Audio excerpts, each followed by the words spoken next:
باوقار سامعین السلام علیکم ورحمۃ اللہ تعالی وبرکاتہ۔ نحمدہ ونصلی ونسلم علی حبیبہ الکریم، اما بعد فاعوذ باللہ من الشیطان الرجیم، بسم اللہ الرحمن الرحیم۔ ومن الناس من یقول آمنا باللہ وبالیوم الآخر وما هم بمؤمنین، صدق اللہ العظیم۔ یا رب بالمصطفیٰ بلغ مقاصدنا وغفر لنا ما مضى یا واسی الکرم، یا اکرم الخلق مال من الوذ به سواک عند حلول الحادث الاممی۔ الصلاۃ والسلام علیک یا سیدی یا رسول اللہ صلی اللہ علیہ وسلم۔ فقیر مدثر رضا برکاتی رضوی آپ کی خدمت میں حاضر ہے، اور آج ایک مرتبہ پھر آپ کے سامنے چمار سے زیادہ ذلیل دیوبندی جماعت کے مکر و فریب، ان کے دجل کو آپ کے سامنے رکھنے کی کوشش کر رہا ہوں، اور قرآن و سنت کی روشنی میں آپ کی سماعت کی دہلیز تک کچھ باتیں عرض کرنے کی سعادت حاصل کر رہا ہوں، تاکہ آپ کو پتہ چلے کہ یہ دیوبندی جو ہیں یہ کس قدر مکار اور کس قدر دجال ہیں، کہ یہ نبی کریم صلی اللہ علیہ وسلم کی شان بیان کرنے والے اور کریم آقا صلی اللہ علیہ وسلم کے ذکر کرنے والوں پر کس طرح سے شرک اور کفر کا فتویٰ عائد کرتے ہیں۔ پہلے آپ اس ویڈیو کو سماعت فرما لیجئے۔ مولوی ہے پاکستان کا، نام ہے اس کا طارق مسعود، اور دیوبندی جماعت سے تعلق رکھتا ہے۔ اور اس ویڈیو کو سننے سے پہلے ایک بات اپنے ذہن میں رکھیے کہ اس مسلک کے مکار اور اس مسلک کے باطل ہونے کی سب سے بڑی دلیل یہ ہے کہ اس مسلک میں دو فرقہ ہے، ایک حیات النبی صلی اللہ علیہ وسلم کا قائل ہے، اور دوسرا کہتا ہے کہ نبی کریم صلی اللہ علیہ وسلم اپنے قبر نور میں، قبر انور میں زندہ نہیں ہے۔ اس مسلک کی مکاری کی سب سے بڑی دلیل یہ ہے۔ دوسری بات، انشاءاللہ عز و جل اس مولوی نے جو مکاری اور جو عیاری کرنے کی کوشش کی ہے، اس مکاری اور عیاری کو انشاءاللہ آپ کے سامنے بالکل مثل آفتاب میں چاک کرنے کی کوشش کرتا ہوں انشاءاللہ۔ پہلے آپ اس ویڈیو کو آپ بالکل دیکھ لیں کہ یہ کیا کہنا چاہتا ہے۔ کسی کو دین کے قریب لانے کے لیے وقتی طور پر حق کو چھپانا تو جائز ہے کہ مصلحت نہیں ہے کھل کے مسئلہ بیان کرنا، لیکن غلط بیانی جائز نہیں ہے، یہ شریعت کا مسئلہ چینج کر دینا جائز نہیں ہے۔ بعض لوگ کیا کرتے ہیں، ان کو پتا ہے کہ یہ فلاں مسجد کا امام یا رسول اللہ مدد بھی کہتا ہے، غیر اللہ سے مدد کا قائل ہے، اس پہ باقاعدہ مناظرے کر رہا ہے، تو اس کے پیچھے نماز نہیں ہوگی۔ نہیں یاری بات میرا خیال ہے۔ اب آپ اتنے براڈ مائنڈڈ نہ بنے کہ یار چلتا ہے یار مسلمان میں جوڑ پیدا کرنے کے لیے، بھئی جوڑ پیدا کرنے کے لیے کافر کے پیچھے تھوڑی نماز ہو جائے گی، اللہ کے بندو، اس کا ذبیحہ تھوڑی حلال ہو جائے گا۔ لوگ کہتے ہیں بھئی اس کی بات کا دوسرا مطلب بھی تو ہو سکتا ہے، میں کہتا ہوں ہاں ہو سکتا ہے، لیکن یہ اس کا ہو سکتا ہے جس سے پوچھو تو وہ دو تین دن مطلب بیان کرے، لیکن آپ اس سے پوچھ رہے ہیں، وہ کہہ رہے نہیں میری یہی مطلب ہے جو میں کہہ رہا ہوں، اور اس پہ مناظرے کر رہا ہے وہ بیٹھ کے۔ وہ کہہ رہے کہ نبی صلی اللہ علیہ وسلم بشر نہیں ہے، نور ہے، اس پہ مناظرے کر رہے ہیں وہ بیٹھ کے۔ آپ کہہ رہے ہو کہ نہیں اس کے دو مطلب ہو سکتے ہیں، وہ کہہ رہے نہیں ہے بھائی یہی مطلب ہے۔ اب اس کے پیچھے کہاں سے نماز جائز ہو جائے گی؟ ٹھیک ہے، شریعت نے کسی کو کافر قرار دینے میں احتیاط کا حکم دیا، ایک آدمی کے 100 مطلب نکلتے ہو نا تو اچھا والا مطلب لیں گے ہم، لیکن جب لیں گے جب نکلتا بھی کچھ، وہ خود کہہ رہے کہ نہیں ہے میرا مطلب یہ، وہ کہہ رہے آؤ اس پہ مناظرہ کرو، میں ثابت کروں گا کہ نبی بشر نہیں ہے، نبی انسان نہیں ہے، نبی نور ہے۔ وہ کہہ رہا ہے میں ثابت کروں گا کہ اللہ نے نبی کو اختیارات دیے ہوئے ہیں۔ وہ کہہ رہے جیسے جبریل کو اولاد دینے کا اختیار ہے تو نبی کو اختیار کیوں نہیں ہے؟ تو اتنی واضح بات اگر کر رہا ہے تو پھر اتنا زیادہ خوش فہمی میں مبتلا ہونے کی ضرورت نہیں ہے۔ اس کو کافر کہا جائے گا، اس کے پیچھے نماز کی اجازت نہیں ہوگی، اس سے نکاح نہیں ہوگا۔ اس کی بیوی اگر مسلمان تھی اور شوہر کا یہ عقیدہ بن گیا تو نکاح بیوی کا ختم ہو جائے گا، اور وہ اگر جانور ذبح کرے گا اس کا گوشت ہمارے لیے مردار ہوگا۔ اب آپ حضرات غور فرمائیں کہ اس نے اپنی مکمل گفتگو میں لوگوں پر یہ اظہار کرنا چاہا ہے کہ کریم آقا رؤوف الرحیم جان عالم صلی اللہ علیہ وسلم کو جو مدد کے لیے پکارے، جو مصطفیٰ جان رحمت کو نور مانے، جو آقا کریم صلی اللہ علیہ وسلم کہ علم ما کان و ما یکون کو مانے، وہ اس کی نظر میں مشرک ہے، اس کی نظر میں وہ کافر ہے، اور اس کے پیچھے نماز اور روزہ نہیں ہوتا۔ یہ اس نے کہنے کی کوشش کی ہے، اس نے اپنے 2 منٹ کی ویڈیو میں۔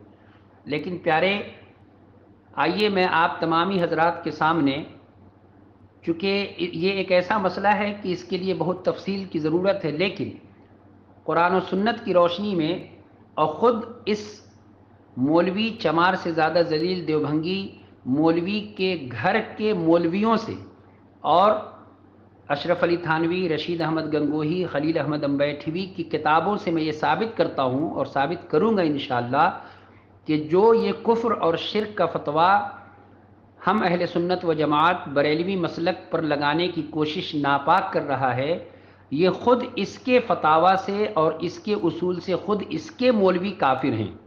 انشاءاللہ عز و جل میں آپ تمامی حضرات کے سامنے بہت ہی مختصر انداز میں قرآن و سنت کی روشنی میں کچھ چیزیں پیش کرنے کی سعادت حاصل کر رہا ہوں۔ آئیے حضرات، میں سب سے پہلی چیز میں جو پیش کرنے جا رہا ہوں، یہ میرے ہاتھ میں ایک کتاب ہے جو بہت ہی معتبر اور مستند کتاب ہے، جس کا نام ہے مشکات المصابیح، یعنی مشکات شریف، یہ حدیث شریف کی کتاب ہے۔ میں اس سے اپنے موقف پر اور اس کے رد میں ایک دلیل پہلے پیش کر رہا ہوں، یہ آپ سماعت فرمائیے۔ اب آپ تمامی حضرات دیکھیں، یہ مشکات شریف جس کا ترجمہ کیا ہے کسی سنی عالم نے نہیں کیا ہے، بلکہ خود ان دیوبندی مولویوں میں ایک ان کا عالم ہے جس کا نام ہے مولانا عابد الرحمن کاندھیلوی۔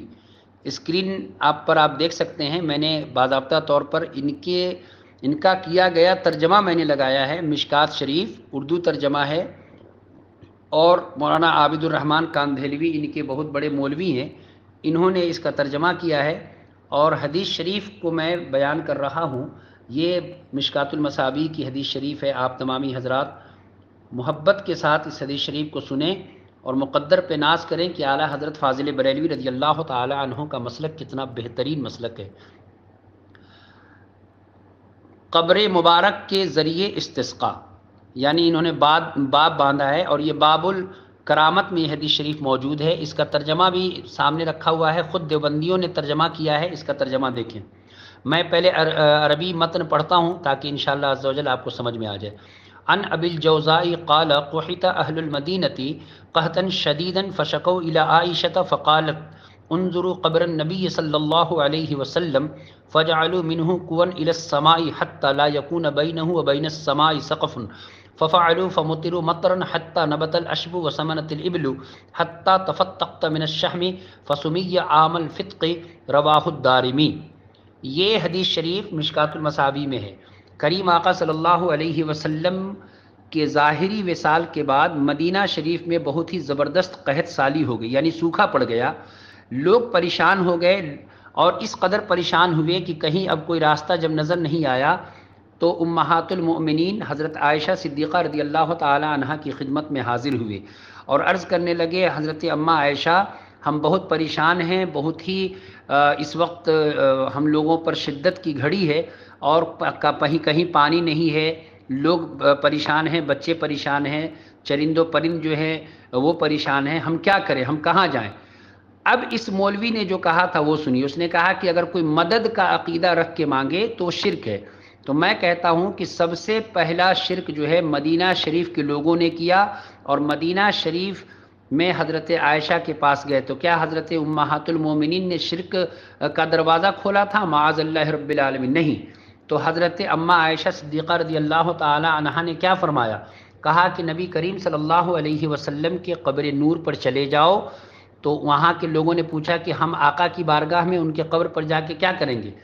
تو سنیے کیا کہتے ہیں، اور کہتے ہیں کہ وہاں جاؤ اور وہاں چھت میں کئی روشن دان کھول دو کہ قبر شریف اور آسمان کے درمیان کوئی حجاب باقی نہ رہے۔ چنانچہ ان لوگوں نے ایسا ہی کیا اور خوب بارش ہوئی، یہاں تک کہ گھاس اگ آئی اور اونٹ فربا ہو گئے، یعنی زیادہ چرنے سے اونٹوں کا پیٹ اور دونوں پہلو پھول گئے، اور اس سال کا نام خوشی کا سال رکھا گیا۔ سنو، نبی کریم صلی اللہ علیہ وسلم کے حیات ظاہری کے میں نہیں ہوا یہ واقعہ، میرے آقا کے وصال شریف کے بعد مدینہ کے لوگوں پر قحط پڑا۔ اب مولوی میں تم سے کہتا ہوں کہ اگر حلال کا خون ہو، اگر نطفہ حلال کا ہو، تو اس حدیث شریف کو تم غلط ثابت کرو، اور خود تمہارا مولوی اس کا ترجمہ کر رہا ہے، میں نے باضابطہ طور پر تمہارے سامنے رکھ دیا۔ یہ پہلی دلیل ہے۔ دوسری دلیل میں پیش کر رہا ہوں۔ اب میں آپ تمامی حضرات کے سامنے دلیل نمبر 2 پیش کرنے لگا ہوں کہ اس مکار نے یہ کہا کہ جو نبی سے مدد کا عقیدہ رکھ کے مانگے، جو نبی سے مدد کی گزارش کرے، وہ شرک ہے۔ میں آپ تمامی حضرات کے سامنے ایک بات واضح کرنا چاہتا ہوں کہ شرک ہر زمانے میں شرک ہوگا۔ ایسا نہیں ہے کہ نبی کریم صلی اللہ علیہ وسلم کے حیات ظاہری میں اگر کوئی حضور سے مدد مانگ لے تو وہ شرک نہیں ہوگا اور بعد میں مانگے تو شرک ہوگا، نہیں، شرک ہر زمانے میں شرک ہوگا، کفر ہر زمانے میں کفر ہوگا۔ شرک کبھی اسلام نہیں ہو سکتا، کفر کبھی اسلام نہیں ہو سکتا۔ اب آئیے نبی کریم صلی اللہ علیہ وسلم کے حیات ظاہری میں، یہ میرے ہاتھ میں ہے بخاری شریف کتاب العلم، بخاری شریف، اور یہ کتاب اتنی عظمت اور اتنی بابرکت کتاب ہے کہ خود فقہا کا اس پر اجماع ہے اور اکابرین اہل سنت کا فیصلہ ہے کہ اصح کتب بعد کتاب اللہ، کہ بخاری شریف تمام کتابوں میں سب سے، اللہ کی کتاب کے بعد سب سے افضل، اللہ تعالیٰ کی کتاب کے بعد سب سے بہترین کتاب بخاری شریف ہے۔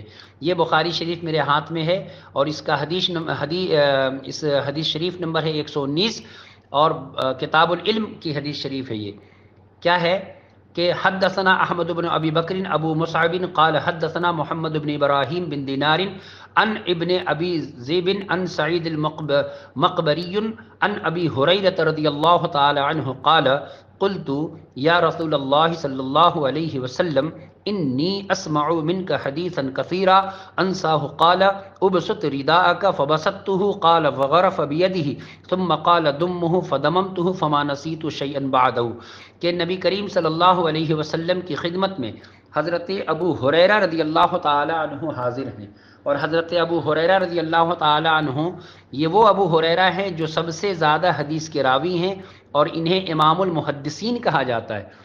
حضرت ابو ہریرہ عرض کرتے ہیں آقا کریم رؤوف الرحیم صلی اللہ علیہ وسلم، میں آپ سے جتنی حدیث شریف سنتا ہوں میں بھول جاتا ہوں، مجھے کرم فرمائیے تاکہ میرا حافظہ ٹھیک ہو جائے۔ اب حضرت ابو ہریرہ سب سے زیادہ قرآن، سب سے زیادہ حدیث شریف پڑھنے والے، لیکن اپنے حافظہ کا ذکر کہاں کر رہے ہیں؟ نبی کی بارگاہ میں۔ تو میرے مصطفیٰ جان رحمت نے یہ نہیں فرمایا کہ ابو ہریرہ تم کیا کر رہے ہو، جاؤ کسی دکان پہ چلے جاؤ، کسی حکیم کے پاس جاؤ، یا پھر اللہ کی بارگاہ میں دعا کرو، نہیں فرمایا۔ فرمایا کہ ابو ہریرہ اپنی چادر پھیلاؤ۔ جب حضرت ابو ہریرہ اپنی چادر پھیلاتے ہیں تو مصطفیٰ جان رحمت اپنے دست پاک کو آسمان کی طرف بلند کرتے ہیں، اور پھر آقا کریم صلی اللہ علیہ وسلم نے ان کے چادر پر دونوں ہاتھ کو رکھا اور ابو ہریرہ سے کہا کہ ابو ہریرہ اس چادر کو اپنے سینے سے لگا لو۔ جب حضرت ابو ہریرہ نے چادر کو سینے سے لگایا تو خود حضرت ابو ہریرہ کا بیان ہے کہ اللہ کی قسم اس دن سے میں کچھ نہیں بھولا۔ تو میں کہتا ہوں کہ صحابی ہیں، مصطفیٰ جان رحمت کی بارگاہ میں قرآن اور حدیث شریف سیکھا ہے، اور خود ان سے بڑا کوئی زیادہ توحید کا ماننے والا اور ان سے زیادہ کوئی موحد ہو ہی نہیں سکتا۔ تو کیا حضرت ابو ہریرہ کو معلوم نہیں تھا کہ جو نبی سے مدد مانگیں گے تو ہم مشرک ہو جائیں گے؟ نہیں، اس لیے کہ یہ صحابی کا عقیدہ تھا، ان چماروں کا عقیدہ نہیں تھا۔ یہ چمار دیوبندی جماعت سے تعلق رکھنے والا مولوی نے جو بھوکا ہے، انشاءاللہ عز و جل یہ میں نے 2 دلیل پیش کی ہے، تیسری دلیل بھی میں پیش کر رہا ہوں، سماعت فرمائیں۔ اب آپ تمامی حضرات کے سامنے میں نے 2 دلیل پیش کی، ایک دلیل مشکات المصابیح سے اور ایک دلیل بخاری شریف سے۔ اس طرح دلائل کے انبار میرے پاس ہیں، میں آپ تمامی حضرات کے سامنے پیش کر سکتا ہوں انشاءاللہ عز و جل۔ وقت کی کمی ہے، ایک دلیل اور پیش کر کے میں اپنی بات ختم کرنے کی کوشش کر رہا ہوں۔ یہ میرے ہاتھ میں ایک کتاب ہے جس کا نام ہے کتاب الاذکار من کلام سید الابرار۔ یہ کتاب تحریر کس نے کیا ہے سنیے، یہ کتاب ہے حضرت امام نووی کی۔ یہ کتاب امام نووی کی ہے جو دیوبندیوں کے بھی مستند اور معتبر امام اور معتبر بزرگ ہیں، اور ہم اہل سنت و جماعت کے بھی ہیں۔ قرآن کریم کی ایک آیت ہے، اور اللہ تعالیٰ قرآن کریم میں ارشاد فرماتا ہے، 5واں پارہ سورہ النساء شریف کی، وَلَوْ أَنَّهُمْ إِذ ظَّلَمُوا أَنفُسَهُمْ جَاءُوكَ فَاسْتَغْفَرُوا اللَّهَ وَاسْتَغْفَرَ لَهُمُ الرَّسُولُ لَوَجَدُوا اللَّهَ تَوَّابًا رَحِيمًا۔ اے لوگوں، جب تم اپنی جان پر ظلم کرو تو میرے پیارے محبوب کی بارگاہ میں حاضر ہو جاؤ اور وہاں توبہ استغفار کرو، پھر میرا محبوب تمہاری سفارش کرے تو بے شک تم اللہ کو پالو گے، بہت ہی مہربان اور توبہ کرنے والا۔ یہ قرآن کریم کی آیت ہے، میں نے ترجمہ مفہوم بیان کیا۔ اسی آیت کریمہ کی روشنی میں 2 دلیل پیش کرتا ہوں۔ ایک، حافظ ابن کثیر جو ان کا بہت بڑا امام ہے، اس نے بھی اس آیت کریمہ کے تحت اس واقعہ کو لکھا ہے، اور اسی واقعہ کو خود صاحب کتاب الاذکار یعنی امام نووی نے بھی لکھا ہے۔ کیا لکھا ہے؟ یہ عربی متن ہے، آپ دیکھ لیں۔ ایک اعرابی مصطفیٰ جان رحمت کی بارگاہ میں حاضر ہوا، کب؟ حضور کے وصال کے بعد، نبی کریم صلی اللہ علیہ وسلم کے وصال ظاہری کے بعد آیا، اور کریم آقا کی بارگاہ میں اس نے صلاۃ و سلام پیش کیا، اور اس کے بعد حضور سے کہا یا سیدی یا رسول اللہ، میں نے گناہ کیا ہے، آپ میری سفارش کر دیں، آپ میری مدد فرما دیں تاکہ اللہ تعالیٰ مجھے معاف کر دے۔ اس کے بعد اس نے جو شعر اس نے پڑھا ہے، وہ شعر آج بھی مدینہ شریف میں حضور کے روضے کے قریب اس ستون پر اور اس مینارے پر وہ کلام جو ہے، دونوں شعر آج بھی تحریر ہے۔ شعر کیا ہے؟ یا خیر من دفنت بالقاء اعظمہ فطاب من طیبہن القاء ولکم نفس الفداء لقبر انت ساکنہ فیہ العفاف وفیہ الجود والکرم۔ میں کہتا ہوں، میں رائے ونڈ سے لے کر نجد تک اور سہارنپور سے لے کر ندوہ تک کے تمام لنگور، تمام نجدی، دیوبندی، چمار سے زیادہ ذلیل کو یہ چیلنج کرتا ہوں کہ میں نے جو حوالہ پیش کیا ہے، جو میں نے دلیل پیش کی ہے، اس کسی ایک دلیل کو تم کاٹ دو انشاءاللہ عز و جل، یا اس پر تم مناظرہ کر لو۔ دیکھو، میں نے مشکات شریف کی حدیث شریف پیش کی ہے کہ حضرت عائشہ کی بارگاہ میں لوگ مدینہ والے پہلے گئے کہ یا حضرت عائشہ صدیقہ رضی اللہ تعالی عنہا، اس وقت ہم پریشان ہیں، بارش نہیں ہو رہی ہے، تو انہوں نے کہا جاؤ حضور کی قبر پر جاؤ۔ دوسری حدیث میں نے پیش کی، حضرت ابو ہریرہ نے کہا کہ یا رسول اللہ، میں یاد کرتا ہوں لیکن مجھے چیزیں یاد نہیں رہتی ہیں۔ تیسری دلیل میں پیش کر رہا ہوں کہ خود مصطفیٰ جان رحمت کی بارگاہ میں حضور کے وصال کے بعد حاضر ہوئے کون؟ ایک اعرابی حاضر ہوتے ہیں اور کہتے ہیں یا خیر من دفنت بالقاء اعظمہ، اور اس کے بعد کیا کہا؟ نفس الفداء لقبر انت ساکنہ، اس قبر پر میری جان قربان ہے جس میں آپ موجود ہیں یا سیدی یا رحمت للعالمین۔ اور خود جب اس شعر کو پڑھنے کے بعد وہ آگے بڑھے تو امام عتبی کہتے ہیں کہ حضور نے کہا جاؤ اس کو کہہ دو کہ اللہ نے اس کو معاف کر دیا ہے۔ جب اس اعرابی کا عقیدہ یہ نہیں تھا کہ نبی کی بارگاہ میں کچھ نہیں ملے گا یا یہاں مدد مانگنے سے آدمی مشرک ہو جائے گا، تو وہ مدینہ کا اعرابی کیوں آقا کی بارگاہ میں آیا؟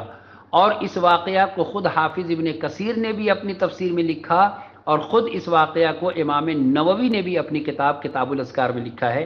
حوالہ میں نے پیش کر دیا ہے۔ اب آئیے مولوی صاحب کچھ چیزیں اور میں بیان کرنے کی کوشش کروں۔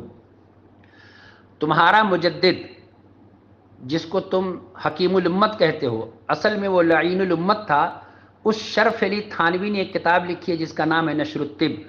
نشر الطب کے سب سے پہلے صفحہ پر اس نے شیخ عبدالرزاق صنائی کی ایک حدیث شریف تحریر کیا ہے، وہ حدیث جس کو تمام محدثین حدیث نور کہتے ہیں۔ خود تمہارا مولوی لکھتا ہے کہ نبی کریم صلی اللہ علیہ وسلم کے نور کو اللہ نے سب سے پہلے بنایا۔ تو اب بتاؤ، اس حدیث شریف کو لکھ کر سب سے پہلا کافر اور سب سے پہلا مشرک تمہارا خود مجدد ہے۔ دوسری بات، امام شرف الدین بوصیری علیہ رحمت و رضوان کا وہ قصیدہ شریف جسے قصیدہ بردہ شریف کہتے ہیں، وہ قصیدہ شریف میں کچھ اشعار ہیں جو میں پڑھ رہا ہوں اور پھر بتاتا ہوں کہ تمہارے مولوی، تمہارا مجدد اس قصیدہ شریف کو اس نے اپنی کتاب میں لکھا ہے۔ سنو، قصیدہ میں ایک شعر ہے، فَإِنَّ مِن جُودِكَ الدُّنْيَا وَضَرَّتَهَا وَمِنْ عُلُومِكَ عِلْمَ اللَّوْحِ وَالْقَلَمِ محمد سید الکونین والثقلین والفریقین من عرب ومن عجم نبینا العامر الناہی فلا احد ابر فی قولی لا منہ ولا نعمی هو الحبیب الذی ترجى شفاعته لكل حول من الاحوال مقتحم۔ اور پھر حضرت امام شرف الدین بوصیری کیا کہتے ہیں، یا اکرم الخلق ما لمن الوذ به سواک عند حلول الحادث الاممی۔ ان تمام اشعار، یہ تمام اشعار قصیدہ بردہ شریف میں بالکل موجود ہیں، اور قصیدہ بردہ شریف کے کم از کم 60 سے زیادہ اشعار خود تمہارے مولوی اشرف علی تھانوی نے لکھا ہے۔ اب میں تم سے یہ کہتا ہوں کہ اگر کسی حلال کا نطفہ تمہارے کلیجے، تمہارے جسم میں ہے، تو پہلا فتویٰ تم اپنے تھانوی جی پر لگاؤ۔ باوقار سامعین، میں آپ تمامی حضرات کے سامنے ایک مسئلے پر میں نے گفتگو کرنے کی کوشش کی ہے، اور وہ مسئلہ ہے کہ کیا نبی کریم علیہ تحیۃ و اجمل الثناء جان عالم کی بارگاہ مقدس میں اگر کوئی مومن، کوئی مسلمان اگر مدد مانگتا ہے تو کیا میرے آقا مدد کرتے ہیں کہ نہیں؟ اس پر بھی ابھی بہت سی چیزیں باقی ہیں انشاءاللہ عز و جل. میں نے پارٹ 1 مکمل کر دیا ہے. انشاءاللہ عز و جل پارٹ وائز میں اس دیوبھنگی چمار سے زیادہ ذلیل مولوی کا میں آپریشن کروں گا انشاءاللہ عز و جل. اس نے جتنی باتیں کی ہیں میں ان کے خود مولویوں کے گھر سے ثابت کروں گا کہ خود تمہارے مولویوں کا بھی عقیدہ یہ ہے کہ نبی کریم صلی اللہ علیہ وسلم وفات کے بعد اپنے غلاموں کی مدد کرتے ہیں انشاءاللہ عز و جل. پھر ان کے مولویوں کو بھی میں ثابت کروں گا کہ خود ان کے مولویوں نے بھی اپنے لوگوں کی مدد کی ہے انشاءاللہ عز و جل. یہ پارٹ 1 کمپلیٹ ہوا ہے انشاءاللہ عز و جل. پارٹ 1 سننے کے بعد اللہ نے چاہا تو انشاءاللہ اللہ کے توفیق سے مصطفیٰ جان رحمت کی عطا سے ہم ان کے سر کو کچلتے رہیں گے انشاءاللہ.